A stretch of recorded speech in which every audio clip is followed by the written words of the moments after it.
You're listening to the Big Cast, your source for the latest in financial technology. Brought to you weekly by the Best Innovation Group, with your hosts, John Best and Glenn Sarvati.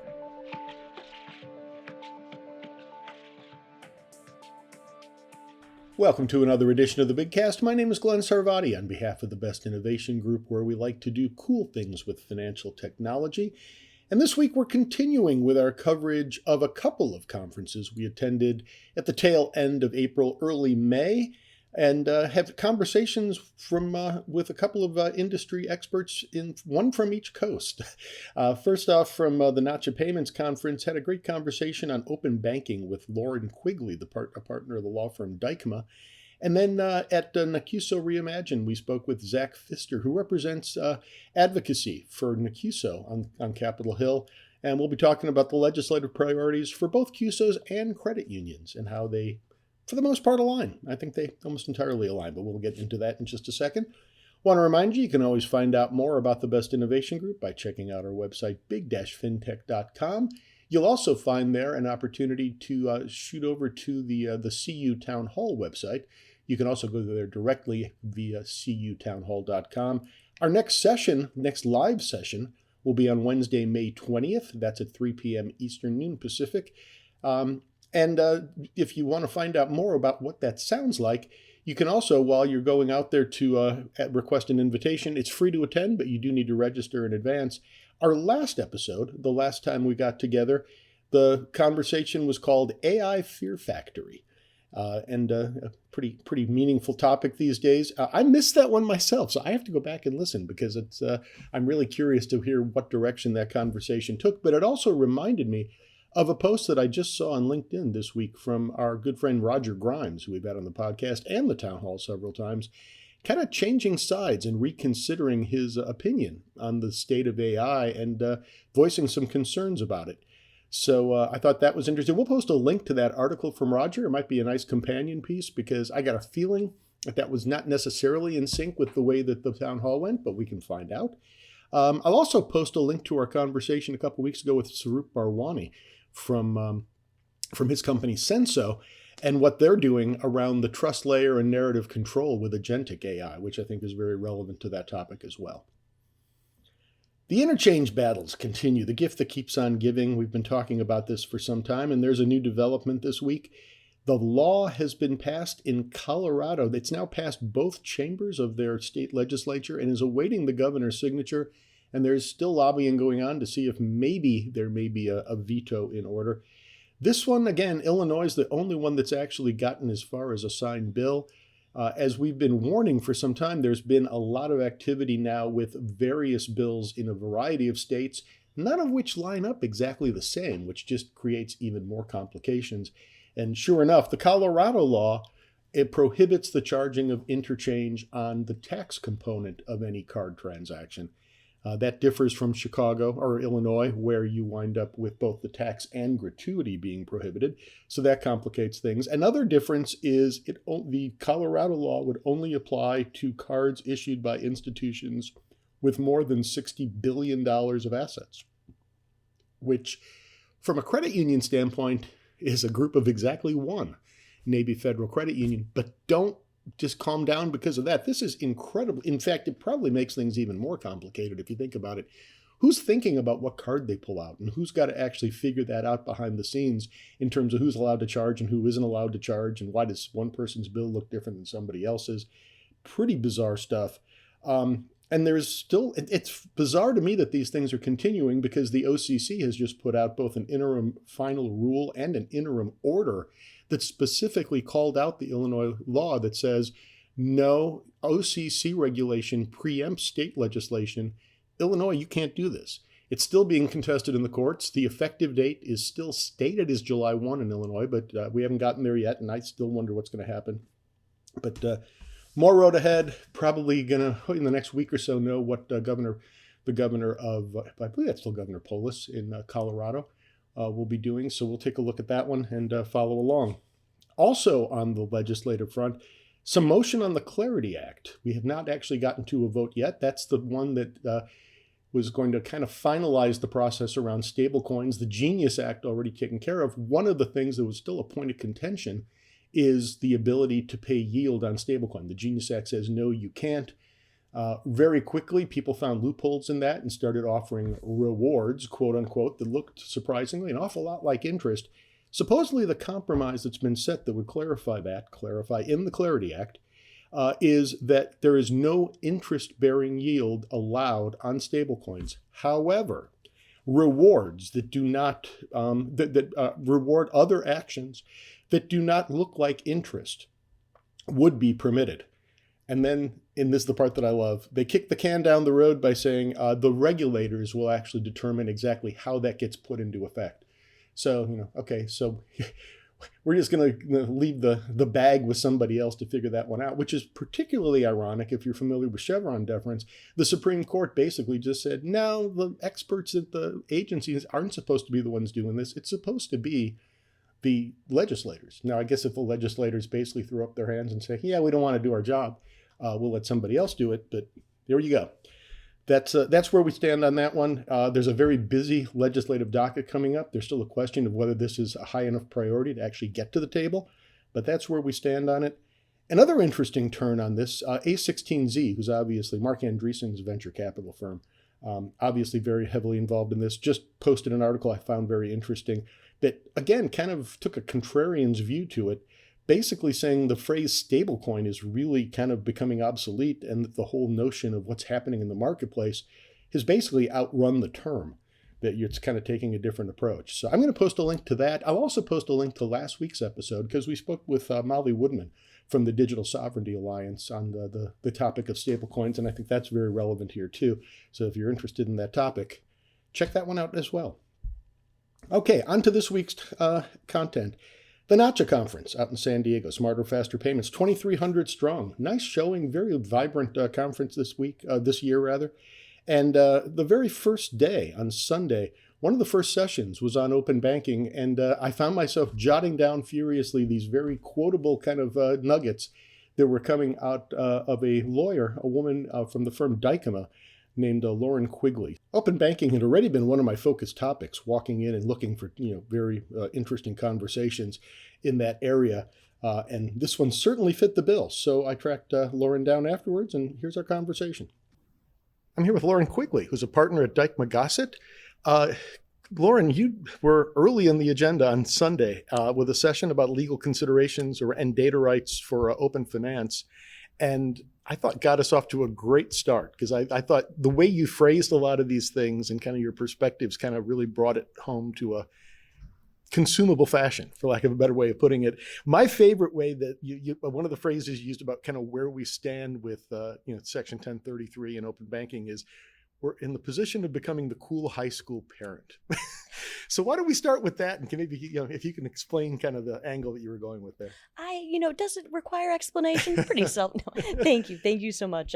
Pleasure to be here, Glenn. Thank you. I think we're all pretty aware that screen scraping and the sharing of a consumer's financial information in NPI, it's happening. It's been happening. As consumers, we are bombarded with opportunities to provide our banking credentials in order to let these third parties access our financial information through screen scraping or various other kind of quote unquote unauthorized ways. So it's happening. And much like a cool high school parent, they understand that their teen is likely going to experiment with alcohol or other activities while they're underage. And so, you have this population of parents who decides, well, it's going to happen regardless of the rules or restrictions or punishments I do. So I'm going to focus on making them do that experimentation in the most safe and secure and overseen manner.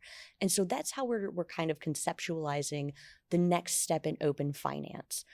Banks and financial institutions have to just, the barn door is open. The data is being shared.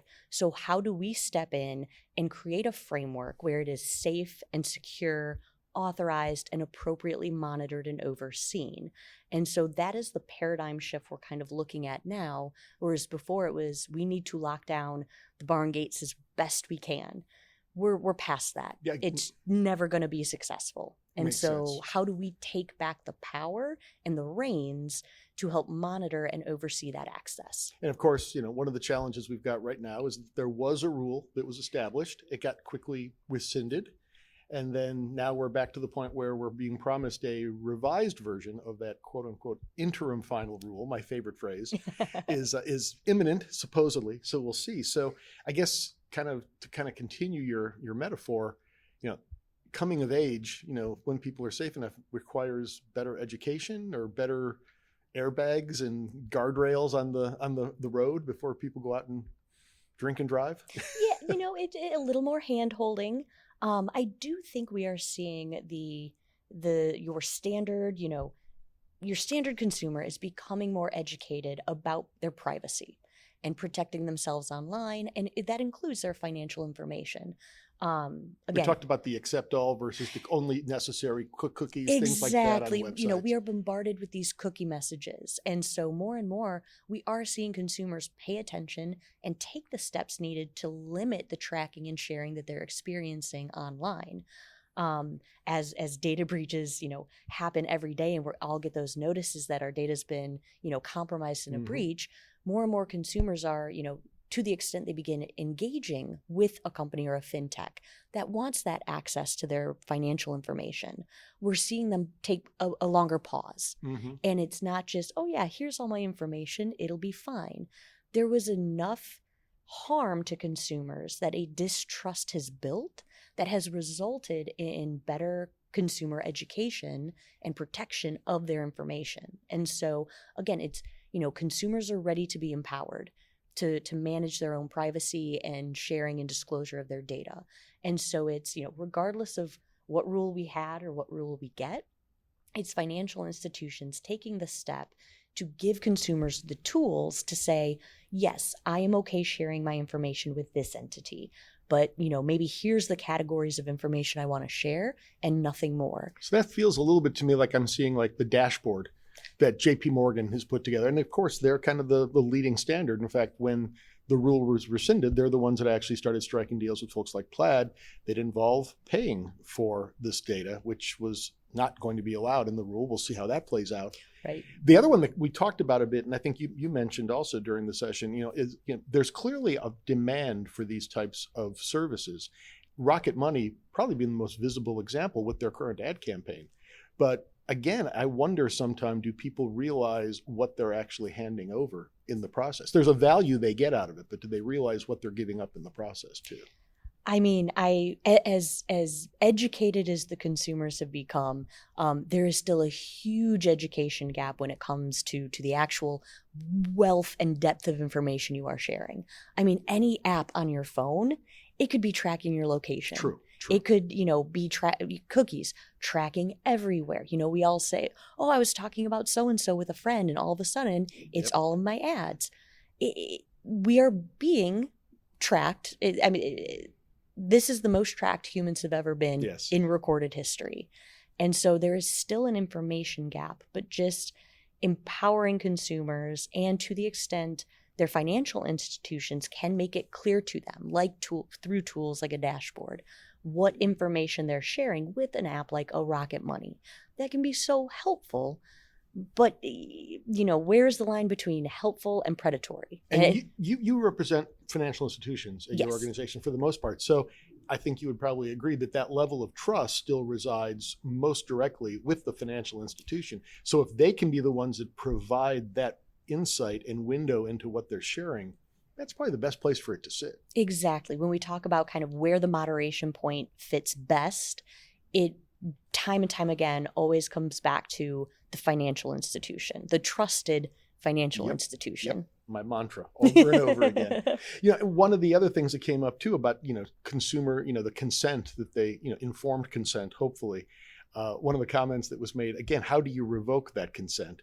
And, somebody, I don't think it was you that made this comment, but somebody said there's a lot of people who just assume if they delete the app from their phone, they've revoked the consent, and things are still churning around in the background behind that. Absolutely. One example that always makes me laugh is when you see, online, somebody will show a picture of, say, their Robinhood account and a huge margin call. And the response will, the question is, well, what do I do? My goodness. And the response is, oh, just delete the app. That'll make it go away. Right. Sure, there will be not? No follow-up. Everything's fine. Things and relationships between customers and the entities they engage with. Yes, the app moderates that, but it is not the end all be all. There is still tracking, there is still a relationship, there is still consent. And so much like we need educated, affirmative consent and express consent to engage in the data sharing and disclosure, we need the same for revocation. Yes. And again, using the trusted financial institutions as the point of moderation, they can provide, on a dashboard tool, the ability to revoke consent, either period full stop for the entire sharing or pieces and data points of the sharing that they had previously authorized. And there was another session, I believe it was after yours. I'm just thinking this stuff is extremely valuable. And obviously it doesn't happen for free. There's a lot of development and programming to do that. Obviously creates value for the institution, but there's always that question, and someone's got to pay for not only the original development, but also the ongoing maintenance of that service. So that's going to be interesting too. On that front, I was a little bit surprised during the session. It seemed like the panel pretty much treated FDX as kind of the de facto standard at this point for how this API data is going to be shared. Which surprised me a little bit. Can you is that your perception that that's kind of the direction we're heading? I think it's difficult because, obviously FDX was the SSO nominated by the CFPB under the previous final interim rule.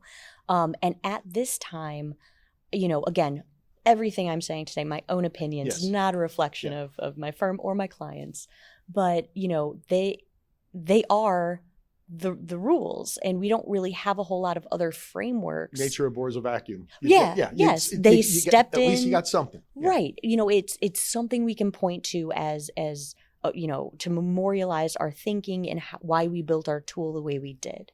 And so, again, regardless of whatever final rule we eventually get, FDX gave us standards that everybody kind of went, okay, these aren't horrible. We can work with these. And so that's what we have. And that is largely what we are seeing financial institutions look to when they are implementing these solutions. If not FDX, what? I guess is what you exactly. Come out. The other thing that I think is interesting, which is kind of an unanswered question at this point, is screen scraping. I think the single biggest silver lining people saw when this whole exercise began was, if this whole API process and the rules around 1033 is the end of screen scraping, that is a wonderful byproduct. The way that the rule that was rescinded came out didn't technically get rid of screen scraping. Hopefully it will, greatly minimize it, but it didn't get rid of it. I guess at this stage of the game, we don't know what the new final rule is going to look like, but I'm not sure there's any real great reason to think it's going to go further in getting rid of screen scraping. That is completely fair. I can't say that I am optimistic either. Yeah. We are, the industry on the financial institution side is pushing really hard to get at least some clarity on what screen scraping will look like moving forward. Because, the position boils down to, generally, if financial institutions are being forced to build a front door for all of these aggregators and third parties who want this data, then those same parties are not allowed to come through the back door. Yeah. And it wouldn't even be the same parties. It would almost by definition be the less savory of those parties. Precisely. The entities that are doing this the right way, they're over the moon about 1033 and this API building. They don't want to screen scrape. They want a partner in sharing this data. It's suddenly just reminding me of the folks holding, kind of whispering to you when you're at the baggage claim, saying, and then the signs that say, the one thing you know about this person is they're breaking the law right now. So it's the same kind of thing. If you've decided not to go through the formal process, then why is that? But yeah, what's the So on this topic, I'm sure we could both go on for quite a bit of time. But the one thing I took away from this is also that, yes, we're waiting for a new rule, but the industry's not waiting either. We're still moving forward, even in the absence of full clarity. Right. And that is by and large. And when I was here last year presenting on open banking and the rule, at that time, obviously the rule was in active litigation. We didn't know how that was going to shake out. But our prediction was it's not going to go anywhere because you still have Section 1033 of Dodd-Frank. So you have a statutory mandate. It was the long dormant section that would theoretically still be kind of like that shingles the shingles virus sitting inside you waiting to be activated. I did see somebody tried to make some kind of a rule saying if rules have never been acted on after X amount of time, they just immediately get stricken from the books. But that hasn't passed either. Yeah, great way to govern. Yeah. But yeah, so regardless, there's a statutory mandate for this, and so we need a regulatory rule for implementation. But unless Congress acts to rescind that section of Dodd-Frank, it could come at any time. Yep. Well, Lauren, this is a great conversation. If people want to find out more about your thoughts or your firm, Dykema Gossett's, services, what's the best way to do that? Yeah, feel free to find us online at dykema.com. It's just Dykema, Dykema.com? Yes, okay. Yes. On my page, that will lead you to our financial regulation services practice group. We have a small but very robust team that we are constantly building. And this is kind of where we live in the very exciting world of bank regulations. Well, I will post the direct link to your team, your practice team, and we'll be following along. Thanks so much. Well, I appreciate it. Thanks so much. So just like we did last week, let's cross the continent and head over to Orlando, Florida, to the other conference that took place that same week, the NACUSO Reimagine conference. NACUSO is becoming more active. They've always had a role in advocacy on the legislative front, but they've gotten much more aggressive and active in that space. Panel that took place on the Tuesday out at NACUSO featured their head of advocacy on the Hill, Zach Pfister, on stage, along with also several other folks, including CUNA's advocacy person, Greg Misak. And one of the things that, I actually raised the question during the session is, just how aligned are CUSOs and credit unions in terms of what they're bringing to the table? And the answer is quite aligned based on what you'll hear in just one second. But there was more to kind of dig into, particularly around investment caps for CUSOs, which is, definitely top of mind for folks. So here's my conversation with Zach Pfister. I'm here with Zach Pfister, a principal at Brownstein, representing NACUSO on Capitol Hill, and was part of what I found to be a very enlightening session during the NACUSO Reimagine conference on advocacy, and asked him if he would follow up on that. And Zach was gracious enough to join us. So Zach, thanks so much for joining us. Well, thanks for having me, Glenn. So actually, you had mentioned to me in this, because I wasn't sure exactly how long you've been involved in this space. You've been in the credit union space for some time. Going on roughly 15 years, I guess. I've been at Brownstein for the last 12 years, where I'm a principal and co-chair of our financial services practice. But prior to Brownstein, in between my time on Capitol Hill, I was one of the leading Democratic lobbyists at the then Credit Union National Association, now America's Credit Unions. And so when I came to Brownstein years ago, CUNA was my first client. In America's Credit Union remains a client of Brownstein's today, and we're very proud of that fact. And then along the way, we had the opportunity to kind of build out that credit union relationship in representing other organizations in the space. Most recently NACUSO, who we've been working with for about the last year and a half. So that probably leads in nicely to one of my questions, and actually it was a question that I asked from the floor during the panel. Are there any areas of daylight when we talk about the policy priorities for credit unions versus CUSOs? Is there any place where there's any lack of alignment whatsoever, or what? How do you think about how the two compare and contrast? Well, if there is, I haven't found it yet. Let's just say that. Look, both parts of the ecosystem are aligned on expanding innovation, modernizing outdated regulation, preserving the credit union mission. They are, credit unions and CUSOs are codependent, right? And credit unions can't offer the expanded services that they often want to without the establishment of a CUSO. In many instances, those CUSOs are jointly owned by multiple credit unions. So it's simply part of the broader family tree with different specialties and prioritization. But this is an industry that is all rowing in the same direction, whether it's ACU, whether it's DCUC, whether it's NACUSO.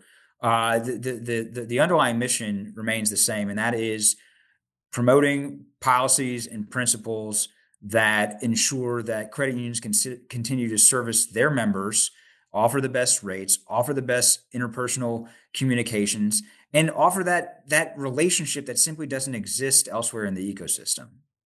And I'm assuming it probably helps to hear that from as many voices as possible, and that repetition certainly doesn't hurt. On the other hand, there's different, as you said, I think you used prioritization. There's probably, if when you've got a very limited amount of time to speak to representatives on the Hill, you want to hit your top 2, 3 issues, and they may not be the same top 2 or 3, even if we're totally aligned on the position on each of them. The one that we spent the most time on during this session was the 1% investment cap. So I think maybe that's the place for us to drill down. First off, could you explain a little bit what that means to people who may not be as close to it? Sure. I mean, in short, the 1% investment cap is a cap that has been in place for several decades. I want to say over 30 years at this point, that restricts credit union investments in CUSOs to 1% of unencumbered capital. And that's in aggregate, not in each individual. That's in the aggregate. That's in the aggregate. So if a credit union wants to invest in a mortgage CUSO, but then later wants to invest in in another CUSO, focusing on a different part of the ecosystem, that they have to take into account their investment in that mortgage CUSO as well, right? And we are seeing some real world examples of why in the very near future this cap is going to be even more problematic.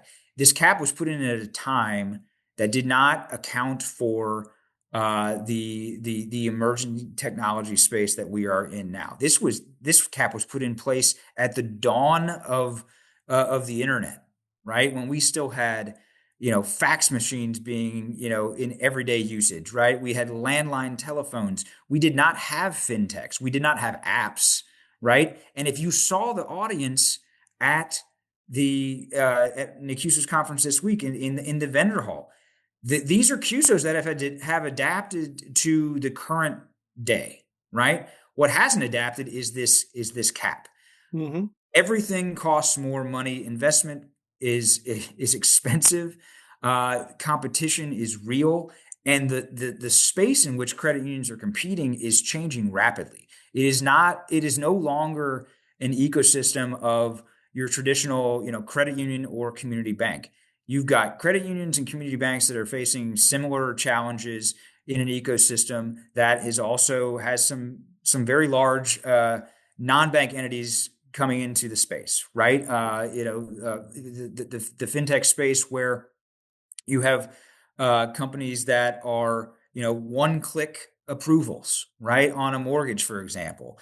These are issues that were not conceived of when this cap was put in place, and I would argue that it is not. It should not be too much of an ask of Congress and the regulators to reconsider and recalibrate this cap to reflect the current day. Makes sense. And I mean, I think we talked a bit. I mean, when in going back, rewinding 20, 25, 30 years, most of the early days, they were much more kind of shared service, back office oriented, mortgage servicing, things along those lines. I'm trying to think of the other kind of natural examples, check clearing, perhaps, things like that. That's right. That's right. Yeah. It was much more. I mean, it reflects the period, but it was much more analog. I mean, that's the best way I can describe it, right? Like this is that it was a period of paper and wet ink and fax machines and back office services that were appropriate at the time. Those services haven't gone away, right? They are still fundamental to ensuring that credit unions can offer a a fulsome suite of products and services to their members, but member demands and needs are changing too. And some of those needs and demands are quite costly, right? If credit unions want to engage in stablecoin, for example, they're by law, the way that the law and the rules are being promulgated at this very moment, the most likely way that they're going to be able to do that is going to be through a CUSO. In fact, it's the only way that that they're going to be able to do it. And if CUSOs, if credit unions want economies of scale, they're going to have to pool resources. And if they're going to pool resources, they're going to run against this 1% cap. And that's just one example. There could be another development 5 years from now in quantum computing or AI that we haven't even conceived. And if this cap is still in place, it's still in place with the 1996 mentality. And another example, I forget if it was you or somebody else in the panel gave, is there are states for state charter credit unions that have set higher caps and to no clear negative effect that anybody's seen, I guess. Yeah, that's right. So California, Washington State, Ohio, I think Texas, there are ranges upwards of 5%. I think some states maybe even have not a finite number attached to it, but different forms of oversight that allow for more flexibility. But what seems to be evident kind of across the board is that there are many case studies out there where CUSOs, state chartered credit unions are operating with different caps and no additional risk consequences resulting from that. There's no clear evidence that there has been any issue with safety and soundness because a cap was 5% instead of 1%. So yeah, you're right, Glenn. These examples are right out there in front of us, and those are examples that we are using in our advocacy on Capitol Hill. So, I mean, it seems like based on the thrust of the conversation that we had this week, this is, from a CUSO standpoint, NACUSO standpoint, priority number one. There's always been the whole vendor authority piece that's floating on or out there too, and that's still important. But this is kind of your key message you're taking to the Hill at this moment. That's right. So historically, the policymaking process as it relates to CUSO has been a little bit more inclined towards defense, right? Especially over the last 4 or 5 years, where third-party vendor authority was a hot topic issue for some Democratic members when they were in the majority. There was legislation introduced that caused significant concern, I think, amongst the industry, but also there was education required to explain to policymakers why not only was it duplicative, but it was onerous, and the outcome of that has been so far that this legislation has not proceeded. Now there is currently one board member on NCUA who is also the chair. His position publicly has been, I think, on the record that third party vendor is not a priority of the NCUA. It does not mean that it's not going to be a priority of a future NCUA. It has been a priority of a past NCUA. And I think that those things are always, you always have to be mindful of that and stay engaged and stay on defense. But the 1% cap issue is something that CUSO members, NACUSO members, can go on offense on. And it is a pragmatic piece of public policy. It is one that is bounded in common sense. It is one that will benefit the entire credit union industry. And it is one that, to date, in the course of our conversations, has received very receptive feedback from both Democrats and Republicans. You mentioned education along the way there, speaking of which, I think another point that I thought was really worth repeating from the session is the need for, again, repetition, not just, to make sure people hear the point from multiple perspectives and multiple constituencies. But the bottom line is there's an awful lot of turnover, particularly at the staff level. So you just have to keep reiterating these points on a regular basis. And that's, and I think you also pointed out that, sometimes when people hike the Hill, and I'm thinking during GAC and whatnot, there can almost be a bit of disappointment about not getting to see your elected representative. But in your view, seeing the staff person, it can be at least as valuable. Absolutely. Look, there is a lifespan to any particular position on Capitol Hill, either through upward mobility or through the fact that elections have consequences, right? In the House, it's a 2-year cycle, right? And given these pendulum swings over the last 2 decades, there's a lot of turnover. But when a legislative assistant wants to make that next step to be a legislative director, there's a good chance they're going to move to a different office. The key behind consistent advocacy is if you do it right, not only do you maintain the relationship with the office where they were, because they're going to do a positive handoff to you to the next successor of that position, you're going to carry that relationship over into that new office where you didn't have a relationship before. So it's just like the classic case of compound interest, right? It's a modern marvel where if you do this consistently and devote to it long term, the compounding effects are enormous. There's a reason why America's credit unions and prior NAFCU and CUNA before them and DC, there's a reason that these fly-ins aren't just once a year. There's the marquee event, and then there are monthly and in some cases weekly hike the hills with the smaller subsets of given leagues, and they all have their own advocacy operations as well, because in reality, it takes a village to kind of keep this apparatus under wraps in terms of knowing who you need to know and keeping those relationships warm.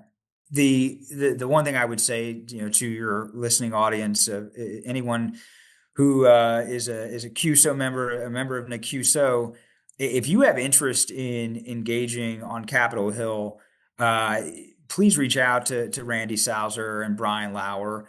They will make sure that on our next round of visits that you have a seat at the table. I think all willing participants are welcome. You heard this from some of the other panelists on the panel that we did at the conference. You've heard it from Randy. The only way this works is if everyone is engaged. There are 1,600 CUSOs at any given time. That's quite the army, right? And that's quite the mobilization that can be deployed if there's significant interest. And so I think we're in a building stage, we're in a growing stage, and we want to have that compound interest on our end as well when it comes to the size of these visits to DC in the future. Well said. Zach Pfister, Principal at Brownstein, enjoyed seeing you on stage this week and enjoyed talking to you today. Thanks very much. Thanks so much, Glenn.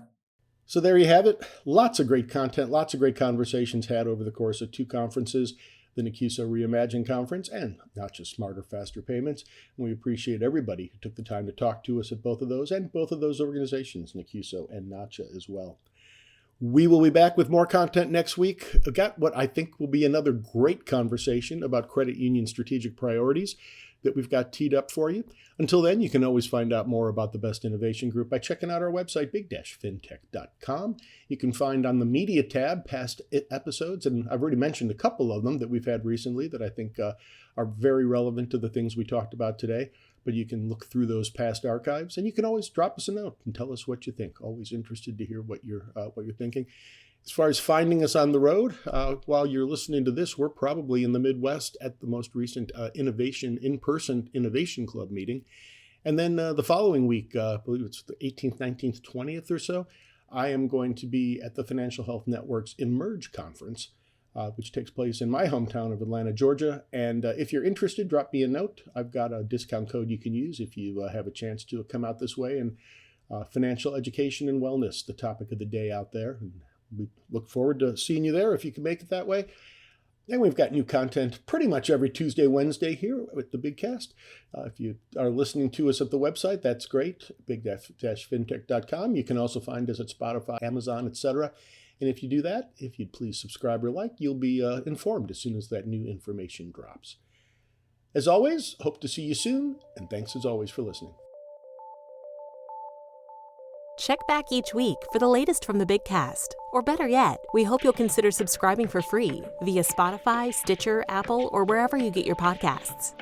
If you have questions or comments, we'd love to hear from you. Tweet us at Big FinTech, email info@big-fintech.com, or visit us at big-fintech.com and click on the Media tab, where you can post a comment or check out our archive of hundreds of past episodes. See you next week.